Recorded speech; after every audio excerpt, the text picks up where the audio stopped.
What it do, YouTube? Is Coffee tapping back in. How y'all doing out there, man? This viral clip jumping off in the timeline today, man. Sharon Osbourne, the wife of Ozzy Osbourne, was just ready to get active, damn near it looked like, with DJ Quik on the Arsenio Hall show. I don't recall exactly what year this was. Obviously, you know, this wasn't from the original run of the Arsenio Hall show. This was like the revival era at some point. Comment if you remember the year, but like, hey, I ain't judging her. You know what I'm saying? I don't know what kind of arrangement her and Ozzy got. Maybe she's like, yo, Ozzy, I know you were getting at all them groupies all those years. You feel me? Like, did you guys ever see that? It's a good movie, man. The Motley Crue movie. I think it's called The Dirt on Netflix. You see, there's some scenes that are said to be somewhat active or accurate with Ozzy Osbourne chilling with Motley Crue when they were on tour. And you see these individuals were snorting ants, doing D-rugs, smashing groupies left and right all over the place, man. So maybe that's like their agreement or something, you know, like Sharon's like, hey, you were getting at all them groupies all those years. Now, you know what I mean? You can barely walk. Like, have you ever seen the way Ozzy Osbourne is? The man is like burnt out like a motherfucker, man. Like, clearly the years of all those rock star activities from the X, D-rugs, and rock and roll beat this man down. Like, real talk. You guys ever seen how Ozzy Osbourne is? Like, I be feeling like sometimes he's putting on extra with it, like as an act, but no, dude, this dude is just burnt the fuck out, man. So as you can see, Sharon still has a lot of life left in her. I mean, I don't know, y'all feel me on that? Like, I get it, people having fun, turning up, performances going on and whatnot, but like, this was just a bit extra. Like, real talk, I don't think I'm exaggerating at all when it seemed like she was trying to get active with DJ Quik. Comment and let me know what y'all think about it and your thoughts on this clip. And if you remember when this jumped off originally, like, Sharon Osbourne always like in some ish. If you guys recall, there was that situation recently where she was her and Ozzy were beefing with Kanye West when the Vultures project was about to drop. He sampled War Pigs, which is a big Ozzy song, you know what I mean? It was featured in Guitar Hero. It was a huge song back in the day and all that. And with all the some of the stuff Kanye West had said before, we're not even going to get all back into that. Y'all know what I'm talking about, maybe a year or two ago. And then some of the other more recently, prior to Vultures dropping, from his affiliation and repping with that Burzum group, which is really just that VAR guy. You know what I'm saying? I know if you guys tapped into that whole story, I got a video that I covered it, you know, on one of my channels, man. Like, you know what I'm saying? It's very clear what Varg and Burzum stands for. And Kanye West was real heavy with the imagery that you could tell definitely came from taking in Burzum's music and the album art, everything. It was just kind of a much deeper situation in a way. And Sharon Osbourne and Ozzy Osbourne were like, fuck out of here when it came to sampling War Pigs. And I don't know. I don't know whatever came from it. And then it was even more bizarre when you saw that Ozzy and Sharon dressed up like Kanye. And I think, I don't know if he was still with Kim at that time or it was his new wife, that Bianca. But I don't know. They dressed up like Kanye for Halloween. Like, it's just a kind of bizarre beef and back and forth rapport that these individuals have, the Osbournes and Kanye West. You know what I mean? It seems like very often Sharon Osbourne, because there was some more stuff that stemmed off that situation. I can't remember the way it all went down. But what I'm getting at is, like, you see the way she's all up on DJ Quik. Like, she was acting like how some dudes be acting that are always trying to lay the full court press down on females. Like, that was Sharon Osbourne. And she just always seems to be in some BS. Like, she done beef with the Insane Clown Posse.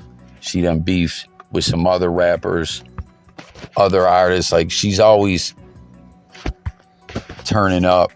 And like, y'all feel what I'm saying? Like she's always up in some ish, more or less, is what I'm getting at. Like, Ozzy Osbourne, this dude needs a cane and 10 naps throughout the day. And Sharon Osbourne out here running amok, beefing with individuals, and who knows? I don't know. This whole clip just, it spoke to me in that way.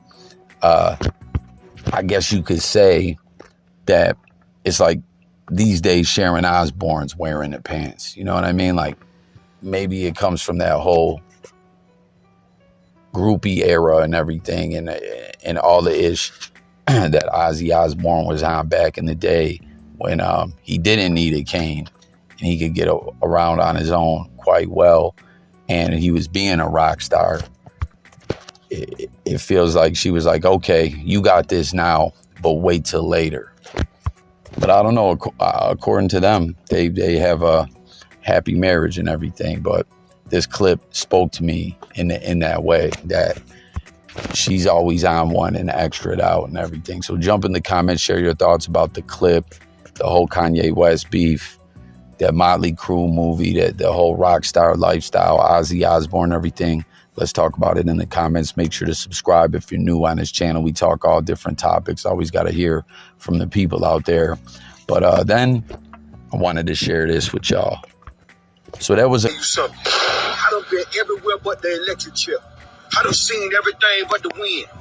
I done seen people change cars, change cribs, and change clothes. They even change homes. But one thing I ain't never seen in my life is a motherfucker that change another motherfucker. You can't change somebody that don't want to change. Only thing you can change is the way you deal with them. You can't deal with them the same. I done seen people do some miraculous things. I done seen people change their life, but it was on their own time. You can't change somebody that don't want to change. You could try to take them and show them where they going wrong, but until they get it in their mind and get it out their system and find time to rewind and look back and retract and extract that bullshit, they gonna keep replaying that shit like that, dog. You gotta understand, dog, everybody got a destiny. They can't go where you going, and you can't go where they going. Let them people go. They wanna be up, don't you hang around them no more. Change the way you deal with them. Peep that shit, play dumb, and fall the fuck back. Let them fall into that trap. Let them play the game with themselves. You ain't got time for that. And plus, you ain't got no time to be feeling sorry for somebody that keep complaining about the situations they going into, but they keep going into the same situation. So that was a clip from Nino Brown. I'm sure you guys see him, Nino Brown 305, all over social media all the time. And you see my bro, Mike Ascari, who's behind that wall. I'll pin his channel below. Go subscribe to it. Dudes, cool peoples, man. I've had him on the channel quite a few times. We've had some good interviews, live streams, and stuff like that. I first got tapped in with him, R.I.P. Gonzo, when Gonzo passed away. But he's a cool dude, man. He has a very interesting story in life. He's been locked down for a long time, and he just has so much game to share. And like, at one time when I was chopping it with him, I was almost saying like he should be home soon, I believe. But like, it was almost like this man at one point was never coming home. Like, you know, and through the grace of God and not giving up and working hard, staying focused and all that, not only did he change his situation where he's going to be a free man and get another shot at this journey of life, but he transformed into a new individual. I don't want to say transform, but he made himself a better person. He worked hard to learn from his mistakes, and you know, it's just go check his channel out and some of the content I might have did chopping it with him if it's still up there in the blogosphere. Like, shout out to Mike. But you see, he shared this. He's got a lot of game to share with people, like I was telling y'all, but he says facts. And I like what the Nino Brown dude is saying here about, like, you can't worry about trying to change someone else. You can only do with what you can do for yourself. You can't think you're going to push someone to change, or bag in, or trying to get people to see things from your perspective. Like, if someone flux with you, if they're your peoples, whether it's a significant other, a friend, a family member, whatever the case may be, like, you can let them know how you feel. You can, you know, try to share your perspective with them.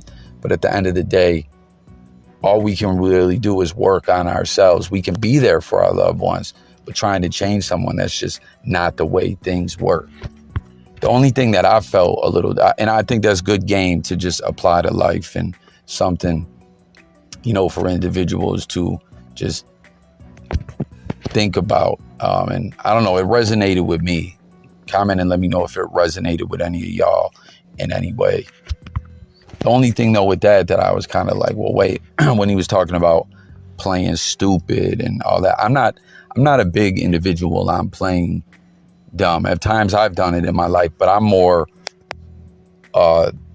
in the thinking of people should just be upfront with people and tell them like it is. Like, don't do the fall back and play dumb. You know, that gets into mind games where it can strain relationships and friendships with people if instead of just addressing things how they are, you're running game and playing with riddles and, you know, like, I'm going to say this because maybe you'll think that, and it'll have you look at things like this way. Like, nah, I'm talking about, like, be straight up, like super straight up with people, brutally honest, tell them how it is. Like, I'm not big on the mind games, but I don't know. I just wanted to share this clip and see what y'all think about it again. So hit the comments. Let's talk about it all. Go check out my bro Mike's channel. Again, he's got an amazing story. Shout out to you, Mike, you know, for always being a solid individual and coming up on here and coffee, talking it up with me. And this whole Ozzy Osbourne, Sharon Osbourne situation and all that. Let's talk in the comments. Subscribe. I'll catch you on the next one. Peace.